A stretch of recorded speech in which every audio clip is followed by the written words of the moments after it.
Assalamualaikum warahmatullahi wabarakatuh. Perkenalkan, nama saya Dendika Rayhan Abrar, NPM 19219154 dari kelas 2B. Di sini saya akan menjelaskan mengenai keterampilan gerak. Keterampilan gerak adalah perilaku gerak yang dilakukan seseorang timbul atas respon yang berasal dari diri sendiri atau dari lingkungan yang mengarah kepada seseorang tersebut. Menurut Browatsky tahun 1981, respon gerak terdiri dari 3 tipe, yaitu gerak penyesuaian dari tubuh untuk mengatur respon gravitasi dan akselerasi disebut gerakan postural. Kemudian gerakan yang menjadikan seseorang untuk menjelajah ruang yang disebut gerakan lokomotor. Dan yang ketiga, gerakan yang melibatkan benda tertentu sebagai objek yang dimanipulasi yang disebut gerak manipulatif. Selanjutnya itu menurut William tahun 2010, ada beberapa faktor yang mempengaruhi pembelajaran keterampilan gerak, yaitu yang pertama pelajar, yang kedua keterampilan yang harus dipelajari, yang ketiga kondisi di mana keterampilan gerak itu dipelajari. Seseorang yang mampu melakukan gerak yang terampil harus memiliki keterampilan gerak. Gerakan yang terampil atau skill movement adalah kemampuan seseorang untuk melakukan gerakan yang benar, efisien, dan efektif. Gerakan keterampilan dapat diklasifikasikan berdasarkan berbagai sudut pandang, yaitu berdasarkan kecermatan gerak, berdasarkan titik awal dan akhir, berdasarkan stabilitas lingkungan, serta berdasarkan kompleksitas rangkaian gerak. Selanjutnya yaitu ada klasifikasi keterampilan gerak. Untuk membantu dalam memahami keahlian gerak dasar dan melakukan suatu kewajiban, beberapa sistem klasifikasi atau taksonomi harus membuat organisasi keahlian gerak berdasarkan keadaan mereka. Keterampilan gerak kasar dan halus digunakan untuk penyesuaian pendidikan jasmani dan perkembangan gerak, di mana di dalam sistem klasifikasi ini terdapat perbedaan antara keduanya, yaitu yang pertama itu keterampilan gerak halus. Keterampilan gerak halus yaitu keterampilan gerak yang meliputi gerakan normal dan kemudian disempurnakan dengan menggunakan kekuatan otot yang kecil. Selanjutnya itu ada keterampilan gerak kasar, yaitu keterampilan gerak yang menekankan pada ketelitian dan tipe gerakan dalam memanfaatkan keluasan anggota badan. Taksonomi kedua tentang klasifikasi keterampilan dibagi dalam 3 kategori. Yang pertama itu keluasan keterampilan, yaitu keterampilan memulai dan mengakhiri suatu nilai. Kedua, keterampilan bersambung, suatu keterampilan gerak yang menyusun angka dalam gerak yang luas, di mana keterampilan yang utuh sangat penting untuk mencapai hasil. Yang ketiga, keterampilan lanjutan, suatu keterampilan yang memulai dan mengakhiri setiap nilai atau menentukan beberapa faktor lingkungan dan penyelesaian sendiri.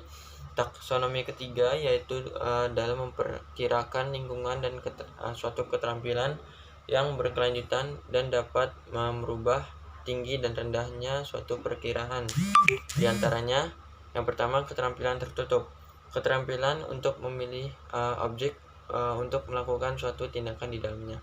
Yang kedua, keterampilan terbuka, keterampilan gerak di mana penampilan tidak dapat diprediksi selama masih ada perubahan lingkungan. Selanjutnya yaitu ada unsur-unsur kemampuan yang membentuk keterampilan gerak. Yang pertama, unsur kemampuan fisik.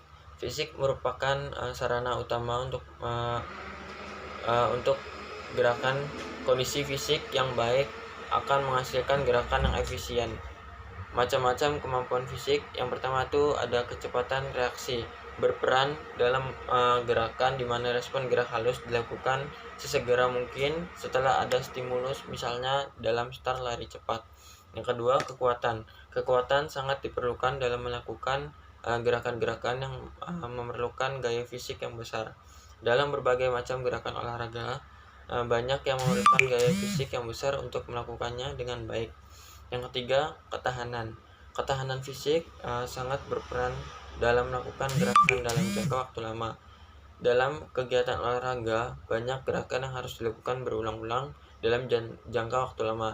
Misalnya sepak bola yang harus bertahan selama 2 kali 45 menit. Yang keempat, kecepatan. Kecepatan gerak sangat diperlukan untuk menyelesaikan tugas gerak yang harus diselesaikan dalam waktu sesingkat-singkatnya.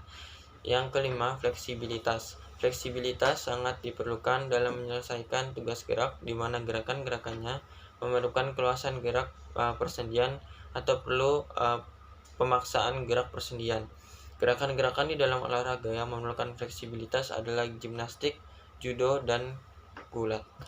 Yang keenam, ketajaman indera. Ketajaman indera kinestetik yang merupakan fungsi untuk merasakan posisi dan gerak tubuh sangat diperlukan dalam melakukan gerakan-gerakan yang mementingkan kebenaran untuk bentuk gerakan. Misalnya loncat indah. Fungsi indera lain yang juga berperan dalam penyelesaian tugas gerak adalah indera peraba dan indera pendengar. Namun perannya tidak sebesar indera penglihatan dan indera gerak. Selanjutnya yaitu ada unsur kemampuan mental. Mental adalah pikiran, jadi kemampuan mental berarti kemampuan untuk berpikir dan kemampuan imajinasi. Kemampuan mental juga berpengaruh terhadap kemungkinan terciptanya gerakan yang efisien. Berikut adalah kemampuan yang diperlukan mendukung terciptanya gerak. Yang pertama, kemampuan memahami gerakan yang akan dilakukan. Pemahaman mengenai keterampilan yang akan dilakukan diperlukan agar perilaku tahu apa yang harus dilakukan. Dengan memahami keterampilan yang harus dilakukan, maka otak bisa memberikan komando sesuai dengan apa yang diinginkan kepada sistem penggerakan tubuh. Yang kedua, kecepatan memahami stimulus. Kecepatan memahami stimulus dan kecepatan membuat keputusan sangat erat hubungannya. Kedua macam kemampuan ini penting dalam kaitannya dengan memberikan respon terhadap stimulus yang diterima. Apabila stimulus cepat dipahami, kemudian keputusan cepat dibuat, maka responnya juga bisa dengan cepat diberikan. Selanjutnya yaitu ada kemampuan kecepatan membuat keputusan. Kemampuan memahami hubungan spasial adalah kemampuan untuk mentaksirkan jarak antara suatu objek dengan dirinya atau suatu objek dengan objek yang lain. Yang selanjutnya, kemampuan menilai objek yang bergerak. Kemampuan menilai irama. Kemampuan menilai irama meliputi unsur menilai lamanya waktu dan menilai intensitas. Kemampuan ini sangat penting dalam gerakan-gerakan ritmik atau berirama. Selanjutnya yaitu ada kemampuan mengingat gerakan lampau. Mengingat di sini dimaksudkan bukan hanya mengingat dari segi pikiran saja, namun juga dalam gejala atau kinestetik memori, yaitu kemampuan melakukan kembali gerakan yang pernah dilakukannya. Yang ketiga yaitu ada unsur kemampuan emosional. Kemampuan kondisi emosional yang diperlukan untuk mendukung pelaksanaan gerakan yang efisien adalah sebagai berikut. Yang pertama, kemampuan mengendalikan emosi dan perasaan. Yang kedua, tidak ada gangguan emosional. Yang ketiga, merasa perlu dan ingin mempelajari atau melakukan gerak. Yang keempat, memiliki sikap yang positif terhadap prestasi gerak. Yang keempat, organisasi unsur-unsur pendukung gerakan yang terampil.